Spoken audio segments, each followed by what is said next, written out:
Today we have a special guest for a super comprehensive free-to-play guide on Call of Dragons. This guy has a ton of experience and he actually played the game as a complete free-to-play and even made a series about it. Ladies and gentlemen, I present you Cookie Monster. Just kidding, Mr. Sneaky, let's go. Spartans! What is your profession? Sneaky, welcome to the Spartan Gaming. How are you doing? I'm doing good, dude. Thank you for having me here. It's been a blast. Didn't expect this, but I'm more than happy to always collaborate with all the different content creators on Call of Dragons. Thank you. So you have a free-to-play series. You've been playing Call of Dragons for a while, and that's why I want to have you today. I have a few questions for you regarding free-to-play. We may even include low spending into this. So I would like to start with the first question. In Call of Dragons, what do you think is the main role of a free-to-play? Yeah, good question. Really good question. Because I think a lot of free-to-play players kind of get lost with what they actually need to be doing, because a lot of them kind of watch, maybe like content more tailored to higher spenders, right? So they're thinking they need to mid-max like that. The way free-to-play players honestly support their alliance and basically like be good, it's just like their main role is just make sure your decision making and your ability to support the members around you in your alliance is top tier. Because with a free-to-play player, you don't really have tier 5 units, right? You're not going to have the strongest troops, but what you can bring is basically either utility or supportive damage, right? So having people run Wild Deer, really good March AoE with, a bit of, decrease in attack. So that little bit of utility that you're bringing as a T4 player actually does help them win the open field. So it's all about, as a T4 player, not necessarily trying, to be the best player on the field. It's more about actually working together with everyone around you, because if everyone works together, that's where all the free-to-play players become really powerful. I see. So your main goal is making others at least the best, right? Yes, exactly it. I see. My second question it's going to be more like a technical question, but in Call of Dragons, we have Spring Wardens, League of Order, and Wilderberg. So what do you think, which one you think is the best faction to start or maybe then transition into? Right. So I've got two answers to this, because I think there's some players that play Call of Dragons that are completely new to the game, right? So if you're like brand new to this style of game, so if you've never played a city building game or 4X city builder, then you should pick League of Order. The only reason I say that, the reason I say League of Order is it gives you the best basically free-to-play player PvP hero in the game, and it's a lot more relaxed because you have like mages on your flying units, so you have a lot of access to magic units, which are really, really good for Celestials, right? Exactly, right. But if you're a bit more experienced, I think, and this is what I did on my series, as you saw, if maybe you've come from like a Rise of Kingdoms background, or even if you've played stuff like Affinity Kingdom, right? You've got some sort of knowledge of city building games. I honestly think Spring Wardens is the way to go, because you're going to get all the early game pressure that you lose when you pick the League of Order, because with League of Order, yes, you get the best PvP hero, but generally, as you might know, in the first 2, 3, 4 weeks, potentially, there might be no PvP on the server. So having a PvP-based hero is kind of useless. You have a load more behemoths you need to fight, and the thing is, if you've got Grand Wen compared to the other heroes in the game, then you can get a top 5 position, and you saw that happen in my free-to-play series, right? We jumped over and helped another alliance, and I got a top 5 position in DPS with Gwanwyn and Craig. So it just showcases the power of archers in the early game. So I think you can't go wrong if you pick one or the other. So over time, you're going to get everyone anyway. That's why I believe that. So all that answers the question on which faction is the best for a free-to-play player, because I think there's two different answers there. Yeah, but that was pretty clear. But I have a random question now. Let's say Spring Wardens is 5 out of 5 for PvE. League of Order is 5 out of 5 for PvP. Which one you think is better for the other thing? Like Spring Wardens for PvP, 5 out of what? And League of Order for PvE. I honestly think, and this is from my own personal opinion, obviously from playing since Server 2, and a lot of T5 players are starting to kind of agree with me on this, is like Spring Wardens is just the strongest faction, I think, throughout the game. I see. It's because in a PvP scenario, you get 2 buffs that no matter what match and no matter what scenario you want, which is healing speed, so you can fight more often, and march speed. And march speed is one of the most important like statistics or mechanics in the game. So you get 2 of the best mechanics in the game compared to all the others, which normally get 1 PvP mechanic with a kind of additional thing, like I think it's like overall gathering speed, and then you get the engineering one from Wilderberg. So it's the fact that like you have 2 pure PvP abilities, and what I've kind of falling in love with myself a PvP with Spring Wardens, and this is why I'm going to kind of like rate them still on like a 5 out of 5, is the fact that you got the flying cav. It's Eagles. Crazy. Yeah, it's crazy. Like the flying cav being able to be used with like archer marchers, you can run that Fear, Fregar, or Craig, and it works with cavalry, is such a game changer, because you're going to have flying cavalry heroes that come, plus these ranged physical heroes that work with them, and it allows you in like routes of war. If you see how I've been like kind of approaching it, I've been doing like the first 20 minutes of the fight with just cavalry, because I've got ranged cavalry and flying cavalry. So Elk Riders and Forest Eagles, exactly. Yeah, and it's so good because you have so many troops of cavalry now, and they're really powerful units because of the unyielding rush skill mechanic. And when you then lose all your cav, well, guess what? You've got all your archers still, you've got all your mages still, you've got all your infantry still, which are generally units you've got, stronger, and your heroes you've got are stronger. So it's like you've weakened down the opponent to hit them with the big guns. You know what I'm saying? Yeah. I really like Spring Wardens in that regard. I think they're so versatile. League of Order, I would just give them maybe a 4 out of 5. I think they're really, really good for the flying mages. I just don't feel like they're just as versatile as the Spring Wardens. But that's why I have them so close to each other. Kind of like you can't realistically go wrong if you pick one or the other, I think, in the early game, because you're going to get the best of like generally both worlds no matter what one you pick.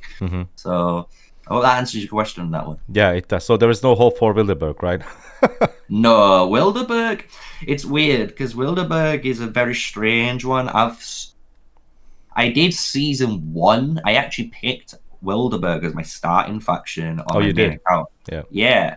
And because obviously coming into the game, having that rock mentality, infantry must be really good. Infantry must be the free-to-play friendly route. So obviously no one knew that until we all started playing the game. And then obviously when you kind of pick this Wilderberg units, don't get me wrong, they have some terrifyingly good units. Like their archer unit is just scary, right? And they've got they've got normal cav, which is really good.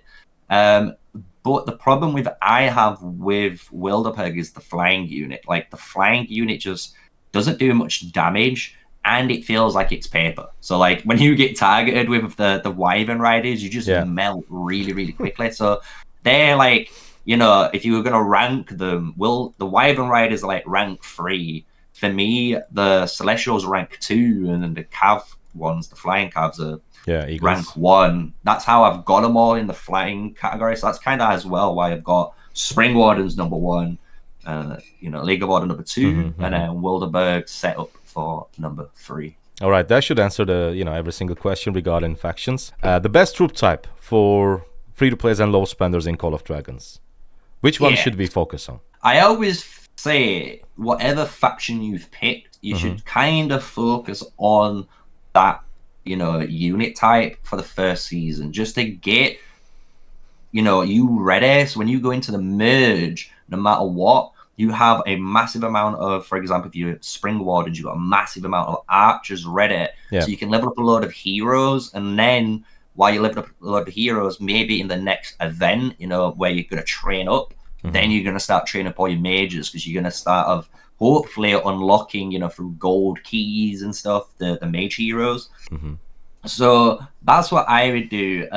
The main thing with units everyone needs to understand at the moment, obviously from season 1 and season 1 plus, this might change obviously in season 2, who knows. But archers do the most PvE damage, right? Yeah. So they excel at single target damage. They do the most single target damage, and in a raid there's only one target, so that's why they beat mages. But on the other hand, it comes into the PvP realm, and in PvP, as everyone knows, we all group up, we play murder ball style PvP combat, and because of that, AoE or area of effect damage that mages deal is king, because I could be hitting, it's super valuable. You could be hitting a tier 4 unit, but the splash damage could be hitting a tier 5 unit, and you're getting free damage on a tier 5 unit without even targeting them. So I think it's you just need to understand that philosophy, because once you understand that philosophy as a player, I think when you go into season 1 and depending on what faction you've picked, you'll be like, okay, I've got all majors, I'm ready for PvP next season. Okay, sweet. So next season I'm going to focus on my archers, get some archers more in the lineup, so I can then in the future, no matter what, go into raids without problems, and I can PvP without problems, right? So you can do the both at the same time, huh? Exactly, right? The problem I think a lot of free-to-play players have is they try to do everything all at the same time. And trying to do everything becomes a mess. So set a goal, make that goal like your primary focus for the season, and just go for it. And even if you succeed on that goal, so for example, it might have been, okay, I'm going to expertise my Guanwin from my faction hero from Spring Wardens, and I'm going to get my Craig expertise, and I'm going to try and unlock Kanara. So that's like my 3 goals, right? So I'm going through the season, I unlock my Guanwin, she's awakened, I've awakened the Craig, and then I finally unlock Kanara, right? But I've still got maybe 2-3 weeks left. So people might be starting to go, oh, okay, well, let's start doing my mages now. Well, no, let's carry on working on the archers. We've got Kanara unlocked. Why not start pumping up her skills? Let's level her up. Let's get them stars upgraded on her. Let's start getting a very strong foundation to work from.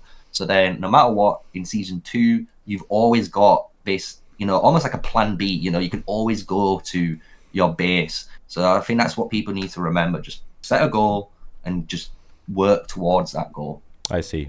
Let me just quickly open the factions again, just for a second. Yeah. So let's say I want to be, because every single time I started Call of Dragons with new accounts just to experiment different things, what I notice is, especially in those early behemoth fights, there are a lot of mages, there are a lot of archers, but there is no one to tank pretty much. So let's say you want to be, the weird one, the different one, and you decided to go with infantry, right? Is it possible? Is a free-to-play low spender can go infantry for PvE? I still wouldn't. If you were gonna do that, you still can, right? I'm not gonna say you can't, right? Everyone is entitled to however they want to play the game. Yeah, of course. But if it were me and I was gonna say, say someone asked me to make a series, and the series was you're the raid tank, right? I would still pick Spring Wardens, because infantry care so much about march speed. And in a raid, that's really important, because then you can reposition. You can dodge the skills and everything, right? Exactly, right? I can dodge all the skills. I can grab the aggro of that behemoth. I can pull it all the way to a corner and just keep it in a really good position for my alliance, right? So that's a really important thing, right, to have. And even though I picked Spring Wardens, well, guess what? Season 1 has Madeline. So I could, in theory, just go for the Madeline I know I have Elena or Eliana, depending on, you know, where you come from. You know, I don't know how to pronounce it. But Eliana, if we say, for most people, you could get Eliana really, really early. So straight away, you've got Madeline Eliana, and that is a really powerful raid comp. And then during that time, you know, you might be working on the Garwood to make him 5-1-1-1, for example. So you've got a really good healer behind the Madeline, and then there you go, bish bash bosh, you're the raid tank setup, let's go, you know. So you can do that, you know. I think you can do that, but I'd still probably pick Spring Wardens still. It's kind of weird. I just think it just gives you too much value in the game, in my opinion. Again, everyone's open to change their faction as well. You got to remember that. You know, you could pick Spring Wardens, you might not like it, or you might pick Wilderberg. You might not like it. Don't worry. Guess what? You get to change a faction if I remember around City Hall 10 or 11. So you get that option in the game. So don't worry if you feel like you made a mistake. They give you a chance to fix it, right? So, all right, perfect. So since we are talking about heroes, let me ask you the best epics when it comes to free-to-play and low spenders. Which ones should we focus mostly? Right. So obviously, a no-brainer will be your Wild Deer and Gwanwyn. So as we've been saying kind of throughout the Q&A so far, you know, if you've picked Spring Wardens, guess what? You're going to be focusing on the Gwanwyn. If you've picked League of Order, you're going to be focusing on your Wild Deer. But just remember, you're going to be gaining those heroes through scouting and through your main quest line. So you will expertise that hero really, really, really fast. So you don't need to use any of your universal sculptures in them. Yeah, exactly. It's just a waste. So with that, if you've picked a League of Order, we'll do it like through factions, because I think that'd be a lot easier for players. So if you pick that League of Order faction, you've got Wild Deer. Obviously, you might pop your first 10, 20, or 30 keys in the starting game. And if you hit either Atheist or Alwyn, I would be happy with either. I think either hero is really, really powerful with Wild Deer for different reasons. The most staple comp, and the one which I would say is the most safe one if you're completely new and you don't want to, you know, go a little bit crazy, go for Alwyn. Because Alwyn with Wild Deer is kind of like a match made in heaven, because they have the same stats buff on their skill 2. The Alwyn does insanely good single target damage over time, because it's a continuous damage effect, the way he works. As well, he ensnares people with movement speed slows. And when you pair that with the Wild Deer, who also freezes them, which slows them down and reduces their attack, you have this match is like really, really high utility based, and it's really, really tanky too. So that's a really powerful combo for a lot of players. But maybe, like I say, maybe you're a bit more crazier and you're kind of a bit more experienced, maybe, and you're feeling a bit more, you know, a bit more flair. You can go for the Atheist. And the reason I say Atheist is you have high single target damage, which is nuts. But the more important thing is the rage generation you get on him. So that rage generation on the skill 2 paired with the skill tree with your Wild Deer is going to make you cycling almost 60 seconds on your skill, which is kind of ridiculous. Like 6 seconds, boom, AoE. 6 seconds, boom, AoE. Like when you see it in game, it's like a machine gun. So it's a really powerful combo, and it does require, again, maybe a bit more awareness, because you don't have as many stats like the Alwyn gives you with the health. You're gonna have to move a bit more, right? You need to reposition. Yeah, you need to be more careful. Exactly it. So that's like for the League of Order. For the Archers, it's a lot easier. You go straight away Gwan and Craig. Like these are the two heroes you just go for. And the beauty with Archers, and this is another reason why I think Archers personally are kind of broken at the moment, is if you remember, no matter what play you are, you or a whale, when you start a brand new account in a brand new server, you get the Road to Glory. And the Road to Glory always gives you Craig. Yeah. There we go. So straight away, you get Guan and you get Craig. So you don't even have to worry about unlocking this hero for the gold key. You can instantly get Guan Wen, do the main quest line, do the scouting. Guess what? She's going to be awakened. And then all the epic sculptures you've been getting, you've got your hero straight away. So let's start pumping them into Craig while you've been doing the quest line, because the quest line doesn't max out Craig. I think it only gets him to around 5511 or around 511, I want to say, just to be safe. It's been a long time since I've done it. But it's the cool fact that you get this archer pairing really, really early on. And a lot of people frown upon Craig, but Craig's my favorite epic hero. Yeah. he's my favorite epic hero. I think he's insane. So yeah, I definitely would go for those as your like starter pairings, where you go to, it's your baseline foundation, and you basically work from there. You know, once you've got those heroes maxed out, if you're mage or the archers, you then will start branching out to like, okay, there's this legendary, there's this maybe other epic, maybe in the future, you know, they might bring out a brand new civilization or something, who knows, because they've done it in rock.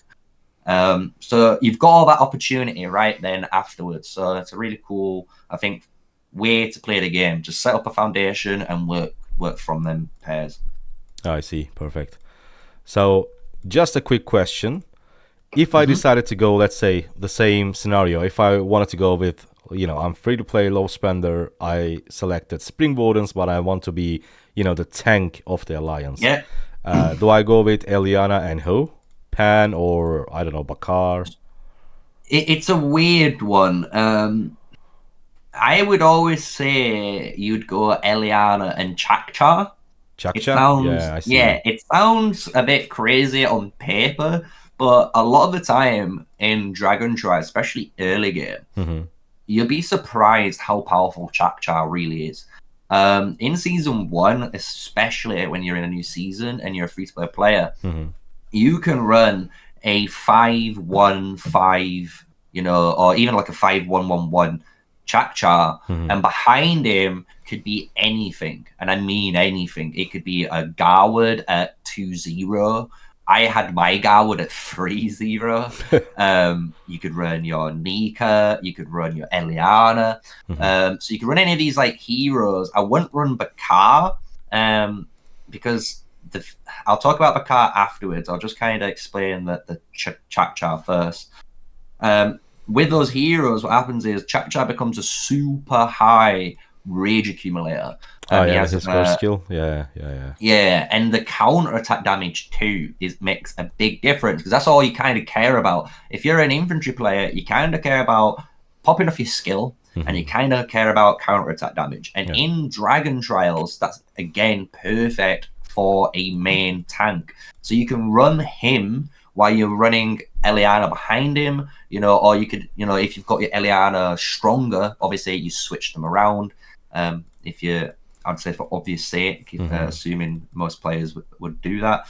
But yeah, you have this really powerful early game tank combo, and then once you've kind of developed your heroes, you kind of go into a Eliana and Garwood combo. That's like the really go-to tank for most free-to-play players. Then if you have got gems to spare, you'd get Madeline. And then you kind of run Madeline Garwood as the main tank, and then you run like Eliana Garwood for like maybe if you want to try PvP. But a lot of players know, as you're aware of, you can do the merit farming method with that pairing. So it's like a really good beneficial pairing to have anyway for a free-to-play player. So I think that's why the way I would do it if I was an infantry player in today's game. I see. So how about the legendaries? Yeah, so it's going to be a hard one because we're about to get the two new ones, and the two new ones are going to be a bit spicy, I think. But there's 3 heroes I'm going to specifically mention, and then I'm going to talk about all the other heroes after. The 3 heroes straight away in Season 1, or the first 2, shall I say, will be Kanara and Valen. these two heroes are just, in my eyes, like the best heroes. They almost make they're in the top 3 heroes in the game. Yeah. They're just ridiculous. And the reason why I think they're ridiculous and why I think they're really good, especially Valen, is the fact that they're legendary heroes where you look at all 4 skills. And when you look at all 4 skills and like you put it into a vacuum and then think, okay, let's think of the future now with a new mage hero or a new archer hero. Well, these two heroes, no matter what mage you pair with them, want all of those passive buffs. They want the counter-attack damage if they're obviously archers. They want that massive attack steroid. They're very, very, very happy with a normal attack damage and the hero skill. I think it's taken reduction, if I remember correctly. And then, more importantly, the damage dealt decrease, right, from Kanara. Any archer wants that, because it's almost like you're playing a really tanky like Rise of Kingdoms match, almost like I would say like a Saladin, if that makes sense. Like, I see. It's a really cool way of like looking at her, even though yes, she's ranged, yes, Saladin's cav. Just work with me here, guys, in the comment section, because I know what you guys are like. Saladin is cavalry. What are you talking about? But Valen is the same. When you look at Valen, he's just crazy. Any mage wants hero skill damage and like match speed. Any mage hero wants magic skill crit, right? And like these just stats. They also want to, whoever they fight, want to reduce their magic defense by 20%, because it means they hit harder no matter what. So like, it's just nuts. Like, all of these free passive skills are crazy, and on top of it, you have a really nice utility-based 1200 AoE. So like, those two heroes, I think in season 1 are your go-to heroes. I'm not gonna lie. The one thing I will say, if you're looking for investments, if you're a mage player, it's going to be a bit hard to do it, because I know how temptation works. I know what you're going to say. Save your heads or universal crystals, because we haven't got the 2 new heroes yet from season 2. We've got the cav ones, and if I'm assuming correctly, the way I believe the game's going to bring them out, they're going to do 2 archers, which they've done, 2 cavalry, 2 mage, and then they'll do 2 infantry, and then it might be something else, maybe garrison, rally overall. Like, it could be something, who knows, right? Or they might just repeat the cycle, who knows, right? But I think that's the way they're gonna do it. So if you're a mage player, I think you're in like the kind of the best of both, because you can just sit back. You've maxed out all your epic heroes, and then your Valen is slowly getting maxed out through the daily and through your gold keys. And by doing that, you're going to have a maxed out hero sat there, and then the 2 new mage heroes come out, and guess what? You can probably max one of them out instantly from, or at least get them to 5-5-5-1, right? Like 5-5-1 for a hero straight away, which is just crazy to be able to do. And you're already in a fantastic spot. But if you're an archer player, this is where it's a bit more, you have to, in my eyes, I think you have to unlock Freyga.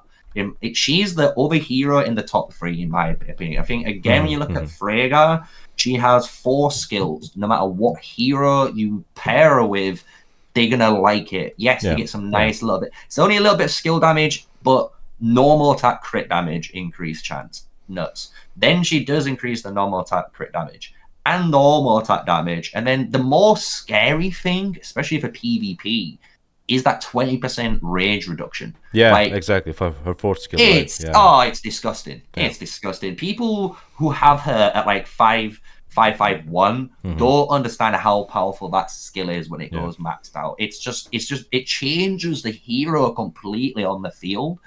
And that's why, like, if you max one of those heroes, what I've said, no matter what, I think you're gonna have a hero that, or even get like 5-5-1.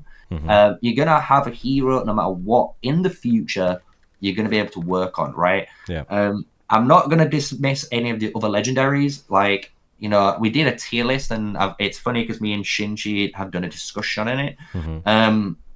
But like Nico is a fantastic archer in the early game. 5-1-1-1, you can't go wrong. Like he's amazing. He's just, you've just got to think, if you're trying to break it down as brutal as you can, he just has a second skill that's useless. You know what I mean? And when you look at Kanara or Freyga, all skills are useful, and that's what you care about. You kind of want as much value for your investment, especially as a free-to-play player or a low spender. Syndron is there. If you unlock him, I would just say I would get him 5-1-1-1. 5-1-1 is enough. If you get him at that level, you've honestly got a brand new replacement to Guan Win for your raid pairing. He's the number one raid pairing DPS. Outside of that, I wouldn't use him unless you're a kind of a spender. I think you need to get him at like 5-1-5-5, which is kind of hard for a lot of players, especially if you miss hit and then you have to spend gems to retrain. And it's a spender's kind of hero. Obviously, if you max him out, it's different, right? But I wouldn't advise maxing him out unless you're a spender. But yeah, that's kind of like the current heroes. We've got the 2 new cavalry heroes coming. They could be amazing. So again, if you're kind of like a cavalry player, you should be kind of sitting back. You're kind of playing the same game as the mage player, but you're a little bit earlier, you know? The cavalry players got his Emery's maybe like 5-5-5-1. Because I'm not gonna lie, I think Emery's out of all the cavalry is the best one to invest into. I agree, certainly. He's just nuts. Or again, another reason, all skills are relevant, right? It's a very important aspect. Bakshi's a fantastic hero. Again, you know, he's A tier. He's fantastic. But you're gonna get him at like 5-1-1-1, and he's good to go. He's like, you're ready to start pumping damage. So by having that foundation, you should maybe have hopefully some universal heads saved. And then you've got Theodore and Forendil coming. And I can imagine everyone's going to go for Forendil. But I think Theodore could be very, very scary too on a couple of the leaks or teasers that have been given out recently. So obviously, save your gems, see who comes out. Maybe watch a guide from one of me or Spartan. And then make up your mind and invest into those heroes. So that's kind of like all the legendaries covered, apart from infantry, because obviously infantry you got Madeline. I think we kind of covered the infantry route right now. It is unfortunately Madeline Garwood as the raid pairing. If you go for PvP, you would go for Madeline and Nika. Nika she's just fantastic. She's a fantastic hero. She does so much damage, and she's basically what Bakar is trying to be, you know. I haven't mentioned what Bakar I haven't mentioned him, and this is the reason why. It's because like when you look at Nika and you look at Bakar side by side, Bakar is just like the Etsy version of Nika. You know what I mean? Like it's just like the knockoff. It's the one that you thought you ordered off eBay, and it's not Nika, dude. So like it's just how it is, unfortunately. Like I wish. And I hope they do it. I hope they rejig Bakar, because I don't even feel like the way he works is like how he could be. Because like he does his skill, which is cool, but he has this axe, and he could have easily just like flung the axe forward and back like spring blades and do damage. You know what I mean? That's a much cooler ability that he would be able to use. And then I don't even like him in garrisoning. I just think like even in a garrisoning, he's just not good. So like it's a weird one. That's why I just dislike Bakar. I don't say, you know, invest into him. If you want to and you want to be an orc guy, go for it. But in my opinion, you're gonna max him out anyway through scouting eventually. So you don't have to put any sculptures in, which is kind of cool. So yeah, I think that covers every legendary aspect. If you're infantry, mage, cavalry, or archer. I think we've covered it all. Yeah, I think we covered a lot of things in this video, Sneaky. Thank you so much for coming in. Everyone, Sneaky's channel link will be in the description. Make sure to check him out. Go ahead and subscribe, because he covers not only Call of Dragons, but many similar games like Rise of Kingdoms. Do you cover Rise of Kingdoms? I was thinking about it because I used to play it, but Oh, I I do see. cover like Age of Titans at the Oh yeah, moment. then yeah, Age of Titans, Call of Yeah. Dragons. So that you will definitely find something that is interesting to you. Thank you guys so much for watching. I see you on the next one again. Thank you, Sneaky. Goodbye. Thank you very much.